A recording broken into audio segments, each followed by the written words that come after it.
जय श्री महाकाल। दोस्तों, मेरे प्यारे सभी साधक और मेरे साधका को प्रणाम। दोस्तों, अगर आपको मेरा चैनल अच्छा लगता है तो इसे लाइक करें, सब्सक्राइब करें और नीचे एक बेल का आइकन दिया गया है उसको जरूर दबाएं, ताकि मैं जो भी नई से नई जानकारी लेके आऊं, कोई साधना लेके आऊं, कोई अनुभव लेके आऊं, जहां लाइव श्योर लेके आऊं, साधना लेके आऊं, वो सब आप लोगों तक पहुंच सके।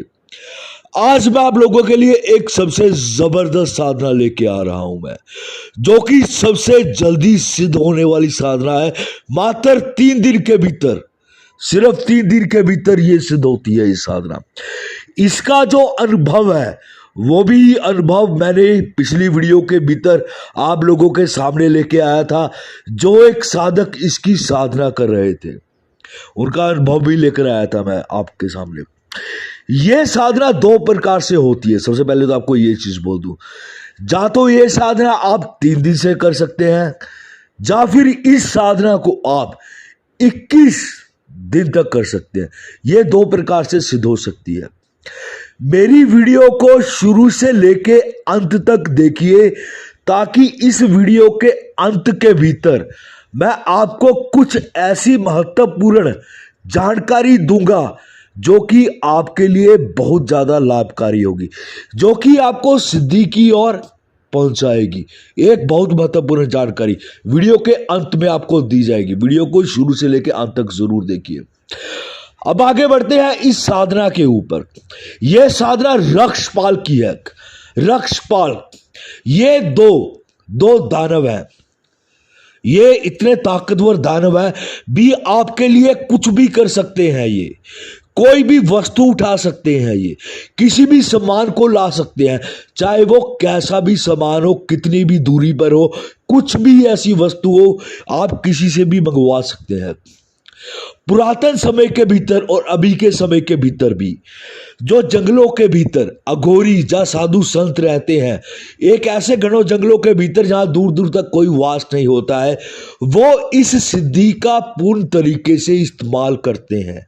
वो इस तरीके की सिद्धि का किस प्रकार से इस्तेमाल करते हैं, जैसे किसी भी वस्तु को मंगवाते हैं, जैसे कोई भी खाने की वस्तु है हवा के भीतर मंगवाते हैं इसी शक्ति के जरिए से, और ये 1,01% सिद्ध होती ही होती है। इसके ऊपर खुला चैलेंज छोड़ता हूं मैं, खुला चैलेंज इस चीज के ऊपर, ये होगी ही होगी। ये दिल से करिए और मेहनत से करिए, इसको होने से कोई नहीं रोक सकता है। अब आगे बढ़ते हैं। इस साधना को क्या किया जा सकता है इस साधना के भीतर, ठीक है, इस साधना के क्या क्या लाभ है, इस साधना को सिद्ध करके आप क्या क्या कर सकते हैं। पहले तो आपको बता दूं भी, इस साधना के भीतर जैसे मैंने आप लोगों को बताया भी, इसके भीतर आप कोई भी वस्तु, किसी भी प्रकार की वस्तु हो, उसका मंगवा सकते हैं हवा के भीतर से, चाहे वो कैसी भी वस्तु हो। दूसरी चीज, इस सिद्धि के द्वारा आप कोई भी अनसुलझे जो प्रश्न होते हैं उनके उत्तर पा सकते हैं।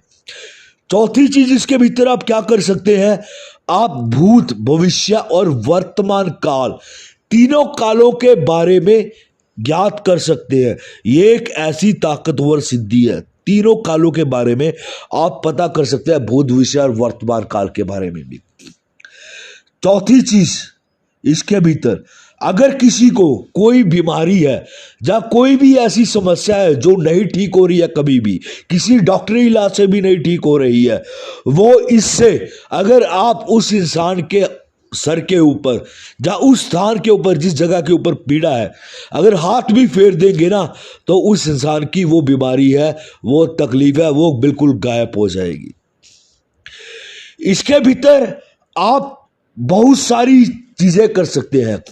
जैसे किसी की गद्दी बंदी होती है, ठीक है, जब गद्दी नहीं खुल रही, कोई बारी बारी किसी की गद्दी बांध देता है, आप उसको भी तुरंत खोल सकते हैं, किसी की भी गद्दी को बांध भी सकते हैं। अगर जैसे किसी के ऊपर कोई देवता का कुरूप है, ठीक है, उसको भी आप तुरंत ठीक कर सकते हैं। अब आगे बढ़ते हैं।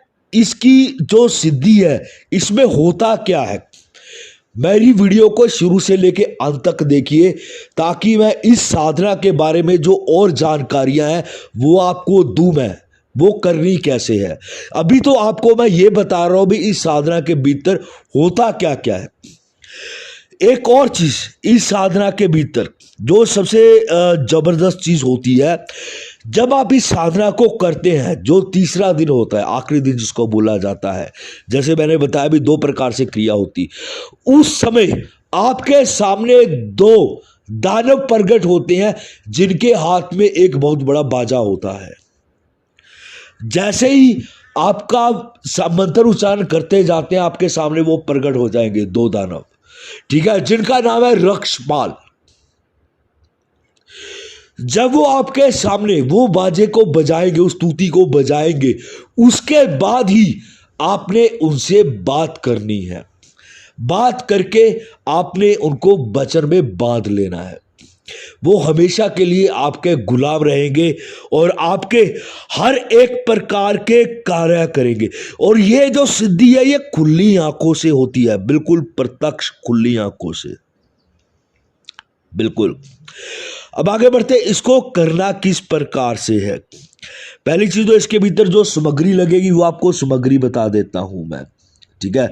इसके भीतर आपको जल चाहिए, ठीक है, साफ सुथरा, जैसे गंगा जल हो गया, गंध चाहिए, अक्षत चाहिए, फूल चाहिए, धूप चाहिए, ठीक है, एक जोत जलेगी, आपकी देसी घी की जोत जलेगी, और नैवेद्यम चाहिए, भोग के रूप में आपको हलवा चाहिए, एक आपको सूत चाहिए जो आपने हाथ से काटना है, ठीक है, एक आपको 7 पीपल के पत्ते चाहिए, जिसके ऊपर हर पत्ते के ऊपर आपने एक एक सुपारी और 2-2 लौंग रखने हैं आपको, ठीक है।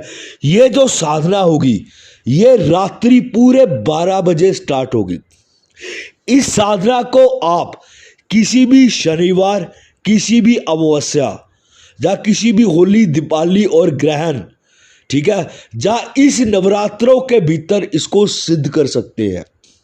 इसके भीतर जो आपके वस्त्र होंगे वो वस्त्र आपके काले रंग के होंगे, आसन आपका काले रंग का होगा, दिशा जो इसके भीतर होगी वो आपकी दिशा पश्चिम की तरफ होगी।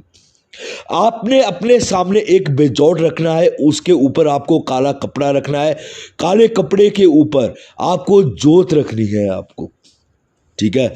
जोत रख के उसके पास आपको इर्द गिर्द जोत के आपको वो 8 पीपल के पत्ते रखने हैं, हर पत्ते के ऊपर एक सुपारी और 2-2 लौंग रखने हैं। जो भोग में आपने हलवा तैयार किया, आपने हलवा अपने खुद अपने हाथ से करना है तैयार, थोड़ा थोड़ा हर पत्ते के ऊपर आपको डालना है। इसके भीतर आपको माला की कोई जरूरत नहीं है। इस साधना के भीतर, इसके भीतर बस इतना ही आपको करना है। और कुछ चीजें हैं इसके भीतर जो गुप्त सामग्री भी है इसके भीतर, ठीक है, वो विशेष तौर से गुप्त है, जो कि यहां पे नहीं बताई जा सकती। जो इंसान इसको साधना करना चाहता है वो मेरे से संपर्क कर सकता है। दूसरी चीज क्या है, मंत्र। लोग बोलते हैं भी आप मंत्रों को नहीं बताते। देखिए, मंत्र हमेशा गुप्त रखे जाते हैं। मंत्रों को गुप्त क्यों रखा जाता है? पहली चीज तो मंत्र हमेशा जब भी किसी साधक को दिया जाता है उसको जागृत करके दिया जाता है, वो तभी सिद्ध होता है, तभी वो कार्य करता है, अदरवाइज वो कार्य नहीं करेगा, वो चाहे आप जितनी मर्जी कोशिश कर लीजिए। दूसरी चीज इसके भीतर क्या होती है, इसके भीतर दूसरी चीज है भी, आपको घेरा जो है वो बहुत कंपल्सरी लगाना ही लगाना है हर हालत में। बिना घेरे के इस साधना को मत करिए, इस क्या किसी भी साधना को मत करिए। अगर आप अपने गुरु के सानिध्य के भीतर है तो आप घेरे के बगैर भी बैठ सकते हैं, क्योंकि आपकी रक्षा के लिए आपके गुरु बैठे हैं। वरना ऐसी कोई भी साधना है उसको आप घेरे के बिना मत कीजिए। करके देखिए इसकी ताकत क्या है।